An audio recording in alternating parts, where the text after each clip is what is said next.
The way Taylor Swift admitted that no man has ever put in the effort to impress her or done something special for her. And now Travis has fulfilled all of her wishes and does grand gestures every other day to impress his lady. It really shows how much he truly loves her. Craziest thing that a boy has ever done to get your attention? Nobody does anything crazy to get my attention. I don't know. I guess there hasn't been anything. Kind of made Which is good, so it's like easier. The bar's set really low for anyone who I date in the future to come in and be like a great guy.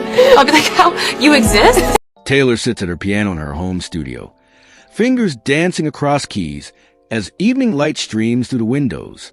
Her phone buzzes with a text from Travis saying he just finished practice and can't wait to see her tonight.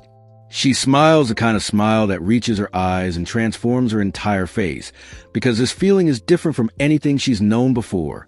With previous relationships, it was always uncertainty, mixed signals, wondering where she stood. But with Travis, everything feels clear and honest and real. If you're new here, don't forget to hit that subscribe button. Did you know over 90% of you watch without subscribing? It costs you nothing, but it makes a huge difference and helps us keep bringing you great content. Taylor, in utmost excitement, whispers to herself that this is what it should feel like, and begins playing a new melody, something warm and hopeful about finding someone who shows up consistently and makes love feel easy instead of complicated. Meanwhile, Travis pulls into his driveway and opens his trunk to retrieve bags containing ingredients for Taylor's favorite pasta dish that he spent his lunch break learning to make from YouTube videos, plus wildflowers from the farmer's market, not for any special occasion, but because he remembered her mentioning how much he loves fresh flowers around. He checks his phone, seeing she'll arrive in an hour, and hurries inside to start cooking, moving around his kitchen with surprising grace for someone his size, not naturally gifted at cooking, but committed to learning, because he's seen how Taylor's face lights up when someone puts genuine thought into caring for her.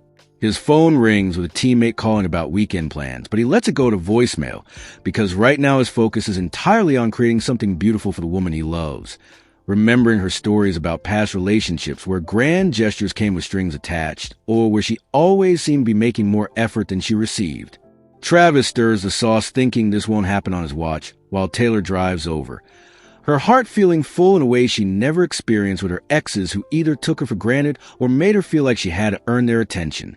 She thinks about how Travis celebrates her successes without feeling threatened, supports her career without trying to compete, and shows up for the small moments, not just the big ones. When she arrives, Travis greets her with flour in his hair and sauce on his apron, apologizing that dinner isn't quite ready. But Taylor just kisses him because the effort means everything to her. They cook together, Travis asking about her day and actually listening to her answers, making her laugh with the stories from practice. And she realizes this is the first relationship where she feels completely herself without having to perform or hide parts of who she is. Over dinner, Taylor tells him about the new song she's writing, how it's about finding someone who makes her feel safe to be vulnerable. And Travis reaches across the table to take her hand, saying he feels the same way about her.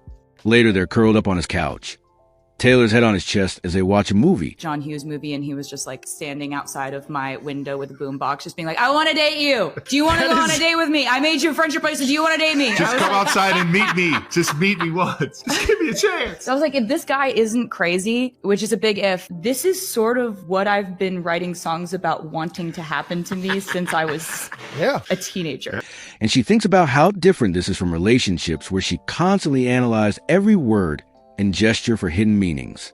With Travis, there's no games, no power struggles, just two people who genuinely enjoy each other's company and want to build something real together. Travis runs his fingers through her hair and tells her about a charity event he wants them to attend together, not because it will look good for his image, but because he knows she's passionate about the cause. And Taylor feels her heart swell because he sees her as a partner, not an accessory. She kisses his jaw and tells him she loves how he shows up for her in ways big and small, how he remembers her coffee order and her fears and her dreams with equal attention. Travis pulls back to look at her and says he's never felt this way before either. That previous relationships felt like work, but loving her feels like coming home. They talk late into the night about their future, making plans that include both their careers and dreams. And Taylor marvels at how easy it is to envision a life with someone who supports her ambitions instead of being intimidated by them. When she finally falls asleep in his arms, Taylor's last thought is gratitude for finding someone who loves her not despite her intensity and success, but because of all the things that make her who she is. And Travis holds her close, knowing he'll spend every day proving that some love stories are worth waiting for, and some people are worth changing your whole life to be with.